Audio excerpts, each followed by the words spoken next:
இங்க இந்த பையனோட தாத்தாவுமே பணம் அதிகமா வச்சிருப்பாரு. ஆனா அப்படி இருந்தாலுமே கோவில்ல பிச்சை எடுக்கிறவங்களுக்கு கூட 1 ரூபா கொடுக்க மாட்டாரு. அதுக்கு அந்த பையனுமே 1 ரூபா தானே தாத்தா கொடுத்துருக்கலாமேன்னு சொல்றான். அதுக்கு அவங்க தாத்தாவுமே காசுங்கிறது குழந்தை மாதிரி அது நல்லபடியா வளர்த்து எடுக்கணுமே தவிர மத்தவங்க கைக்கு யாருக்கும் கொடுக்க கூடாதுன்னு சொல்றாரு. ஒரு விஷயம் மட்டும் நல்லா புரிஞ்சுக்கோ, காசு இருக்கிறவன் வாழ்ந்து சாவான், காசு இல்லாதவன் வாழாம செத்துருவான்னு சொல்றாரு. அந்த பையனோட அப்பாவுமே நான் சின்ன வயசுல பிறக்கும் போது இந்த கார் வாங்கினது, இந்த கார் சரியா கீருமே போட முடியாம பிரேக்குமே பிடிக்க மாட்டேது, அதனால புது காருமே வாங்கலாம்பான்னு கேக்குறாரு. இதுக்கு அந்த பையனோட தாத்தாவுமே ஏதாச்சும் பொருள் வாங்கினா அது இருக்கனால நமக்கு 10 ரூபா லாபம் கிடைக்கணும், இல்லனா அந்த பொருளை வாங்கவே கூடாதுன்னு சொல்றாரு. அப்படி பேசிட்டே கார் ஓட்டிட்டு போயிட்டு இருக்கும் போது திடீர்னு பிரேக் பிடிக்காம ஆப்போசிட்ல வந்த லாரியிலுமே கொண்டு போய் விட்டுறாங்க.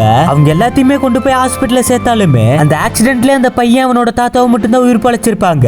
அந்த ஹாஸ்பிட்டல்ல வேலை செய்யற நர்ஸுமே இவ்வளவு காசு பண்ண இருந்து என்ன பிரயோஜனம், அதை அனுபவிக்கிறதுக்கு ஒருத்தர் கூட இல்லாம போயிட்டாங்கன்னு பேசிட்டு இருக்காங்க. அதை கேட்ட அந்த பெரியவருமே அவங்க பேரன் கிட்ட என்னோட வாழ்க்கையில எல்லாமே சேர்த்து வைக்கிறதாவே வாழ்ந்துட்டேன், எதுவுமே அனுபவிக்க முடியாம போயிருச்சு, ஆனா நீ எப்படி வாழ்ந்துட கூடாதுன்னு சொல்லிட்டு அழுதுட்டே இறந்து போயிடுறாரு.